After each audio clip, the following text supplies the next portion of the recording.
residuo sólido se puede definir como cualquier objeto, material, sustancia o elemento, principalmente sólido, que es el resultado del consumo o uso de un bien en actividades domésticas, industriales, comerciales, institucionales o de servicios.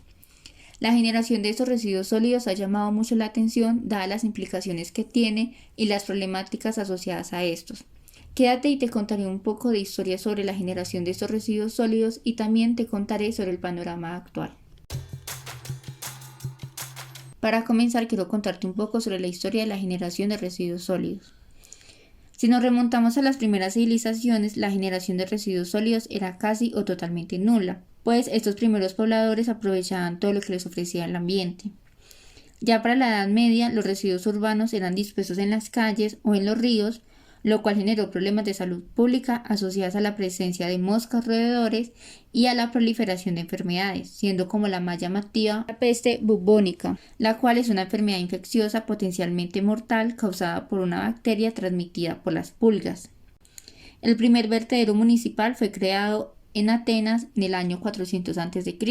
En Roma integral surgen como los primeros basureros, quienes eran los encargados de recorrer las calles con una carreta, recogiendo las basuras que eran tiradas desde las casas, para llevarlas a vertederos que quedaban afuera de la ciudad.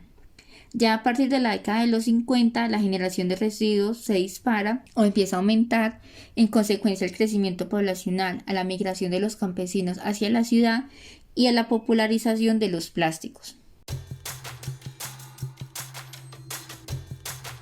La generación de estos residuos sólidos se disparó tanto que, de acuerdo con las Naciones Unidas, actualmente estamos generando cerca de los 11.200 millones de toneladas de residuos sólidos. Para el caso colombiano, de acuerdo con la Superintendencia de Servicios Públicos Domiciliarios, para el año 2020 se generaron cerca de 12 millones de toneladas. Sin embargo, se estima que esta cifra sea mucho mayor, pero basándonos en este dato oficial de los 12 millones, implicaría que cada uno de nosotros genera cerca de 0.6 kilogramos diarios de basura.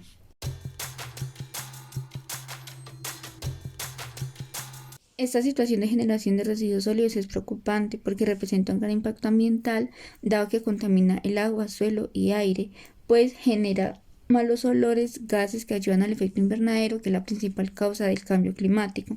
Asimismo, los residuos sólidos se pueden asociar a la proliferación de enfermedades, así como pasó en la Roma imperial, e incluso se habla sobre la afectación estética de las ciudades. Además de todo esto, se suma que nos estamos quedando sin espacios oficiales y aptos para poder disponer de nuestros residuos sólidos. Uno de estos grandes ejemplos son los rellenos sanitarios. El panorama con los rellenos sanitarios es muy crítico, dado que en los últimos años hemos generado tantos residuos acá en Colombia que para el año 2018 22 rellenos sanitarios se quedaron sin vida útil, y para el día de hoy se estima que 18 más se van a quedar sin vida útil en menos de 3 años.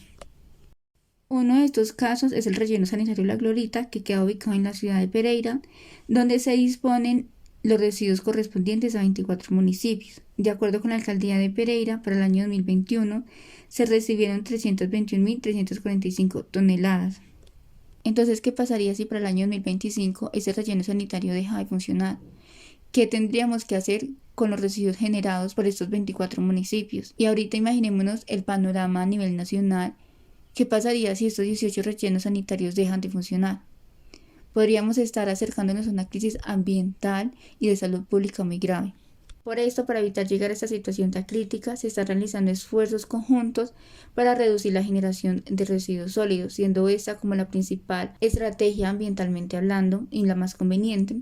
Y en caso de que no podamos reducir nuestra generación de residuos, se está optando por darle un aprovechamiento mediante el reciclaje o la reutilización,